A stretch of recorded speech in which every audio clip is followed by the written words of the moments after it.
भाग 3। चलिए शुरू करते हैं। शहर का दूसरा महत्वपूर्ण कोना, सुकुल बाबू का निवास स्थान। 10 वर्ष तक मुख्यमंत्री रहे हैं सुकुल बाबू इस प्रांत के, बिना किसी बाधा व्यवधान के। एक छत्र राज था उनका। कभी सोचा ही नहीं था कि 10 वर्ष की लंबी अवधि ने जिस राज की नींव को एकदम पुख्ता कर दिया था, वह एक झटके से ऐसे उखड़ जाएगा जैसे कोई जड़े ही ना हो उसकी। पर होनी बड़ी बलवान। यों सुकुल बाबू भी कम बलवान नहीं, सचमुच ऊंची चीज हैं। प्रांत के लोग दा साहब के पासंग पर रखते हैं सुकुल बाबू को। वैसे दा साहब किसी भी बात से कोई समानता नहीं है सुकुल बाबू की। सांवला रंग, नाटा कद, थोड़ा थुलथुल शरीर। दा साहब की तरह सौम्य संयत भी नहीं। सुरा सुंदरी से किसी तरह का कोई परहेज नहीं, बल्कि कहना चाहिए अनुरागी हैं दोनों के। जग के सकल पदार्थ न पाने वाले कर्महीनों में अपने को वे शुमार नहीं करवाना चाहते। मस्त फक्कड़ हैं एकदम। निजी दोस्तों के बीच फूहड़ भाषा का प्रयोग करते हैं धड़ल्ले से। गाली गलौज से भी कोई परहेज नहीं। उनका ख्याल है कि वाक्य में गाली का बंद लगा कि बात में धार आई। पर बाहर के लोगों के बीच अपने को काफ़ी साध कर चलते हैं। ज्योतिष पर अनंत विश्वास है सुकुल बाबू को। तरह तरह के नग जड़ी हुई 4 बड़ी अंगूठियां पहन रखी हैं। गले और बाजू में गंडे तावीज भी बंधे हुए मिल जाएंगे। नीलम तो अभी पिछले महीने ही पहना है। पहले भी किसी ने पहनकर आजमाने को कहा था, पर हिम्मत ही नहीं पड़ी। बड़े तेज मिजाज वाला पत्थर है नीलम। माफिक ना आए तो एकदम पटड़ा ही बिठा दे, लेकिन पटड़ा बैठा ना पहनने से तो पहन लिया। और देखो रंग लाया। बिसु की मौत लगता है जैसे थाली में परोस कर मौका आ गया है उनके सामने। अपनी हार को जीत में बदलना है उन्हें इस मौके का फ़ायदा उठाकर। मौका तो पहले भी आया था, इससे भी कहीं ज़्यादा और मौजूद। पर उस समय तो अपनी पार्टी का महाभारत सुलटाने में लगे हुए थे। 62 वर्ष की आयु में क्या कुछ नहीं झेला है सुकुल बाबू ने राजनीति में। पर इस बार का अनुभव तौबा। एक गरणिये के डंडे के नीचे कैसी सारे भेड़ें रिरियाती मिमियाती एक झुंड बनाकर चली गई थी। पर जैसे ही डंडा टूटा, आपस में ही वो मार काट मची कि विश्वास करना मुश्किल हो गया कि ये एक ही झुंड की भेड़ें थी। कैसी कैसी मशक्कत झेली है उन्होंने इस बार। कोई ऐसा वैसा होता तो दम तोड़ गया होता अभी तक। यह तो सुकुल बाबू ही हैं कि टिके हुए हैं। केवल टिके हुए ही नहीं, सबको ठिकाने लेकर टिके हुए हैं। पर मन बेहद क्षुब्ध हो गया है उनका। उन्हें खुद लगने लगा कि राजनीति गुंडागर्दी के निकट चली गई है। जिस देश में देवतुल्य राजनेताओं की परंपरा रही हो, वहाँ राजनीति का ऐसा पतन। कभी कभी मन में एकदम वैराग्य जाग जाता है। पर राजनीति में जहाँ तक अपने को धंसा लिया, वहाँ से निकल भी तो नहीं सकते। निकलने का सीधा अर्थ है हार मान लेना। और जीवन में यही तो एक बात है जिसे वे कभी मान नहीं सकते।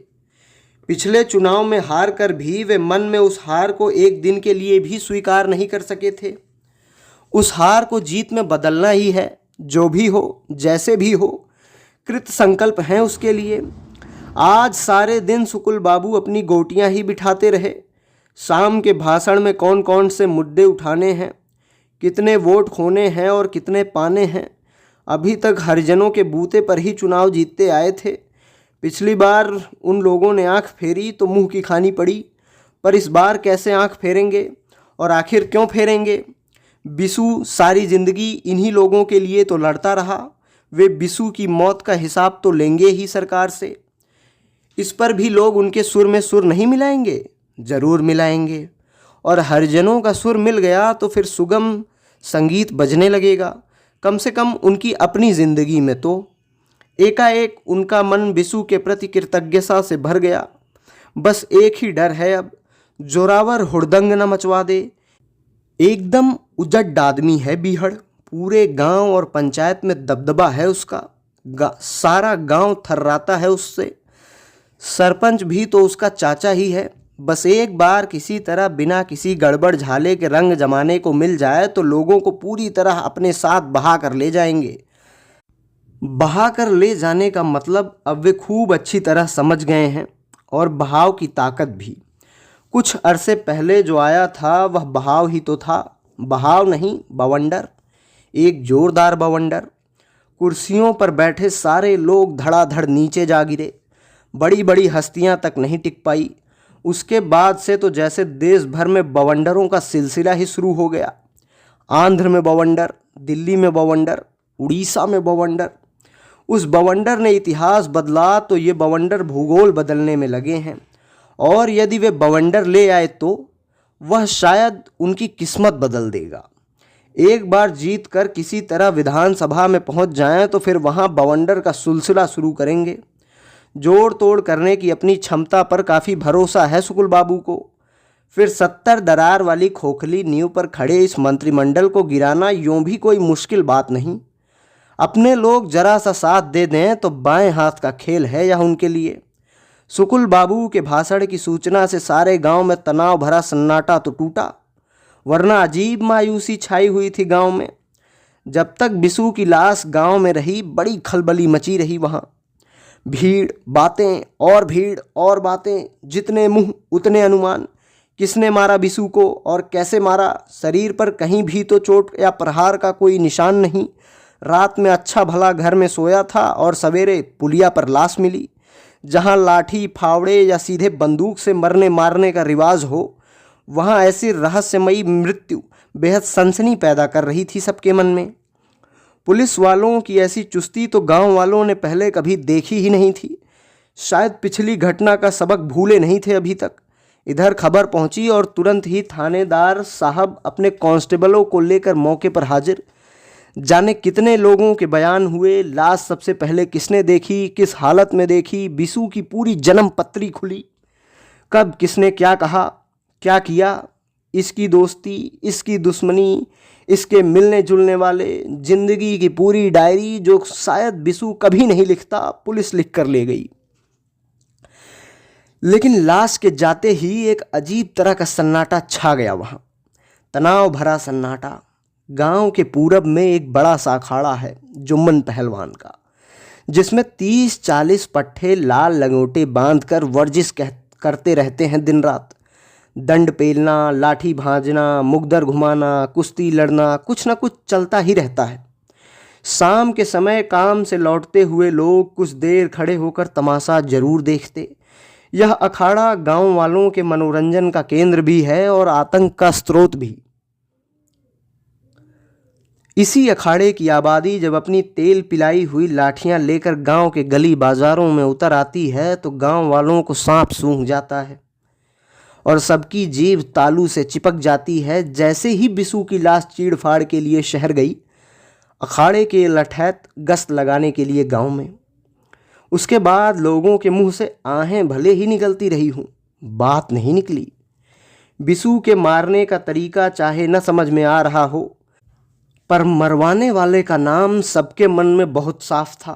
नाम भी, कारण भी, पर केवल मन में। बयान के समय भी जबान पर कोई नहीं लाया, बिसू का बाप भी नहीं। लेकिन आज दोपहर से ही गांव में एक नई चहल पहल हो गई है। भोंपू लगी जीप गली गली गुहराती फिर रही है। आज शाम 6 बजे हरिजन भाइयों के हमदर्द दोस्त श्री सुकुल बाबू आप लोगों से बातचीत करने आएंगे। विशेषर की मौत सरासर जुल्म है, इसे बर्दाश्त नहीं किया जाएगा। आइए और सुकुल बाबू की आवाज़ में आवाज़ मिलाकर बिसू की मौत का जवाब तलब कीजिए। शाम 6 बजे। लग रहा था जैसे बिसू हीरा का बेटा नहीं, सुकुल बाबू का अपना बेटा है और उसकी मौत का दुख उनका अपना दुख है, जिसे बांटने के लिए वे गांव वालों से याचना कर रहे हैं। 4 बजे तक गांव एक अच्छे खासे आयोजन के लिए तैयार हो गया। मैदान में 2 तख्त जोड़कर मंच बना दिया गया। मंच पर गद्दा बिछ गया, गांव तकिए लग गए। बस उस पर बिराजने के लिए सुकुल बाबू की काया की प्रतीक्षा है। कोई 100-150 नए चेहरे भी गांव में उतर आए हैं। जोरावर की ओर से कोई गड़बड़ी हो तो बचाव करेंगे, नहीं तो मजमे की संख्या ही बढ़ाएंगे। कल के अखबारों में यह तो छप सकेगा कि सुकुल बाबू का भाषण सुनने के लिए जनता उमड़ पड़ी। आज कुर्सी पर नहीं है तो इससे क्या, कोई मामूली हस्ती तो नहीं है सुकुल बाबू। गांव की मायूसी से मुरझाए हुए बच्चों के चेहरे खिल उठे हैं। उन्हें मेले जैसा मज़ा आ गया है। पहले जीप के पीछे दौड़ते रहे, अब कागज़ के भोंपू बनाकर खुद चिल्लाते फिर रहे हैं। यह मौका गमी की वजह से आया है या खुशी की वजह से, उन्हें कोई मतलब नहीं। उनके लिए तो एक शगल हो गया। ठीक 6 बजे सुकुल बाबू की एम्बेसडर गांव में प्रवेश कर गई। समय के पाबंद हैं सुकुल बाबू। 2 गाड़ियां और भी आई हैं और 3 जीप। सब लोग धड़ाधड़ उतरे। पार्टी की ओर से स्वागत करने के लिए पहले से ही तैयार हैं कुछ लोग, पर स्वागत सूखे अभिवादनों से ही हुआ है, मालाबाजी एकदम नहीं। मौका गम का जो है, इन छोटी छोटी बातों का बड़ा ध्यान रखना पड़ता है। सब लोग मंच पर चढ़े। सुकुल बाबू की चाल विशेष रूप से धीमी है। कुछ तो उनके शरीर का भारीपन आड़े आता है, कुछ आज का यह मातमी मौका। ऊपर चढ़कर अभिवादन की मुद्रा में उन्होंने हाथ जोड़े, नजरों से संख्या का अनुमान लगाते हुए भीड़ के विस्तार को अपने में समेटा। मजमा ठीक ही जुट गया का भाव चेहरे पर संतोष की हल्की सी परत पोत गया। बस सारा आयोजन शांति से हो जाए और उनकी बात लोगों तक पहुंच जाए। इस घटना से लोगों के दिमाग पर जरूर उस जमीन जैसे हो रहे होंगे जो वर्षा के स्पर्श मात्र से फूट पड़ने को तैयार रहती है। आज वे ऐसी वर्षा करके जाएंगे कि फसल उनके हिस्से ही पड़े। मन ही मन उन्होंने उंगली में पड़े नीलम को नमस्कार किया और मत चूके चौहान के भाव से माइक संभाल लिया। बोलते अच्छा है सुकुल बाबू, विरोधी को काटने में माहिर। गला साफ करके आवाज को साध कर उन्होंने बोलना शुरू किया। प्यारे भाइयों और दोस्तों, आपके दुख में शामिल होने के लिए आज मैं यहाँ आया हूँ। दुख तो आप लोगों पर इससे पहले भी पड़ा था और इससे कहीं अधिक बड़ा दुख था वह। दुख सब तो बड़ा हल्का है उसके लिए। सरेआम इतना जुल्म, ऐसी अमानुषिक अत्याचारी घटना सुना था तो तिलमिला गया था भीतर ही भीतर, और आज तक किसी को कोई सजा नहीं हुई। क्षणिक विराम। क्या दोष था इन हरिजनों का? यही ना कि सरकारी रेट पर मजदूरी मांग रहे थे। गुनाह था यह? पर शायद था, तभी तो जिंदा जला दिए गए, और जिन्होंने जलाया उन पर कोई उंगली उठाने वाला तक नहीं। बेचारे बिशु ने उंगली उठाने की कोशिश की तो हमेशा के लिए चुप कर दिया गया उसे। अब होगी किसी की हिम्मत जो चूं भी कर जाए? हो ही नहीं सकती। पुलिस गवाही लेने आई तब भी किसी की हिम्मत नहीं हुई कि सच बात कह दें। जानते हैं सच बोलते ही गला दबा दिया जाएगा, और जहां सच का ही गला दबता हो वहां न्याय की उम्मीद की ही नहीं जा सकती है। भूल जाइए कि आपको न्याय मिलेगा। अपनी बात की प्रतिक्रिया जानने के लिए सुकुल बाबू ने मजमे की ओर देखा, पर मजमा चुप बैठा था। सूने सपाट चेहरे लिए सुकुल बाबू ने बात आगे बढ़ाई।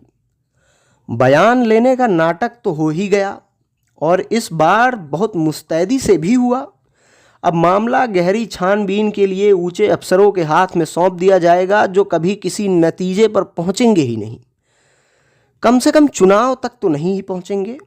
आप लोग मरे या जिए, इन्हें तो चुनाव जीतना है हर हालत में, और चुनाव जीतने के लिए गांव के धनी किसानों के वोट भी चाहिए और पैसा भी।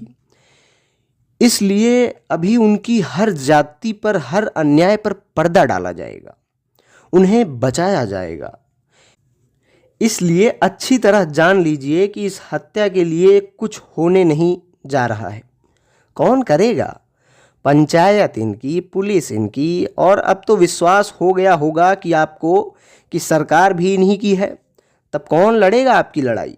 आपको न्याय दिलाने के लिए, आपका हक दिलाने के लिए कौन आएगा? सुकुल बाबू ने तैश में लिपटा हुआ प्रश्न मजमे के बीच उछाल दिया, इस उम्मीद से कि भारी प्रतिक्रिया होगी उनकी बात की, या कि उनके नाम के नारे ही लग जाएं। पर वैसा कुछ नहीं हुआ। बस एक कोने से बड़ी रियायती सी आवाज आई, का बताई हमार दुख मुला कोई नहीं जानता। कि तभी बगल में खड़े आदमी ने हाथ की लाठी को जमीन पर ठोंका तो वह रिरियाती आवाज भी डूब गई। तब सुकुल बाबू ने आवाज को और भी ऊंचा चढ़ाकर चेतावनी देते हुए कहा, गांठ बांध लीजिए कि यह सरकार आप लोगों के लिए कुछ नहीं करने जा रही। इसे लगाव आपसे नहीं, अपनी कुर्सियों से है, और अपनी कुर्सियों का तकाजा यही है कि अभी ऐसी बातों को गोलमोल करके ही छोड़ दो। कुर्सी और इंसानियत में बैर है। इंसानियत की खाद पर ही कुर्सी के लिए पाए अच्छे तरह जमते हैं। मजमे में एक सिरे पर जहां नए नए चेहरे वाले लोग बैठे थे, तालियां बजने लगी। शांत रहिए, शांत रहिए। उस जरा से शोर के लिए सुकुल बाबू ने ऐसे कहा जैसे भारी शोर मच रहा हो। फिर अपनी बात जारी रखते हुए कहा, चुनाव जीतने के लिए सारा जोर लगा दिया है सरकार ने। मैं पूछता हूं कि क्यों? मैं तो हारा हुआ आदमी हूं, मुझसे भला कैसा डर? अरे जनता ने भरोसा करके आपको कुर्सी पर बिठाया, और कुर्सी पर बैठकर आपने जो कुछ किया जनता के हित में ही किया होगा। फिर डर काहे का? काहे सफेद को काला और काले को सफेद करने में लगे हो? क्षणिक विराम।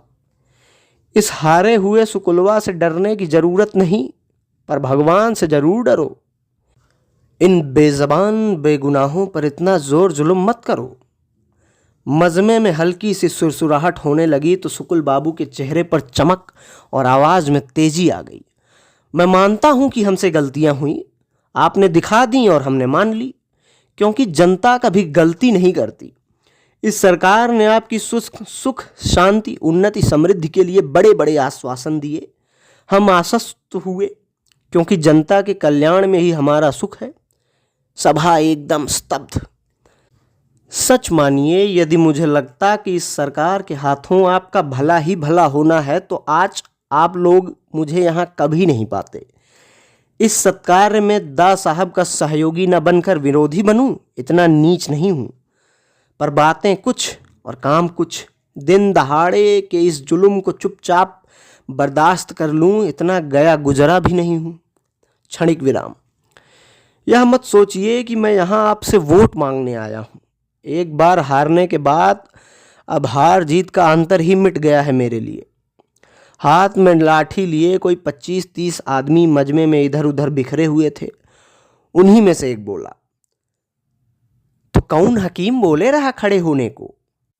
सुकुल बाबू सिटपिटाए नहीं, तुरंत ही जवाब पकड़ाया तैश के साथ, खड़ा हुआ हूं आप लोगों की हक की लड़ाई लड़ने के लिए, बिसु की मौत का हिसाब पूछने के लिए। बात केवल बिसु की मौत की ही नहीं है, यह आप सब लोगों के जिंदा रहने का सवाल है, अपने पूरे हक के साथ जिंदा रहने का। यह मौत कुछ हरजिनों की या एक बिसु की नहीं, आपके जिंदा रहने के हक की मौत है। आपका यह हक जरा से स्वार्थ के लिए गांव के धनी किसानों के हाथ बेच दिया गया है, और यही हक मुझे आपको वापस दिलवाना है। जुल्म ने आप लोगों के हौसले तोड़ दिए हैं, इसलिए मैं लड़ूंगा यह आपकी लड़ाई, आखिरी दम तक लड़ूंगा। आप लोग साथ देंगे तो भी, नहीं देंगे तो भी। सुकुल बाबू जिंदाबाद, हरिजनों के हमदर्द जिंदाबाद। उसी कोने में नारे लगने लगे। बाकी लोग नारे लगाने के बजाय नारे लगाने वालों को देखते रहे और लठधारी अपनी अपनी लाठियां जमीन पर ठकठकाते रहे, और मजमे में अब काफ़ी सरगर्मी फैल गई और लोगों के चेहरे पहले की तरह सूने और सपाट नहीं रह गए।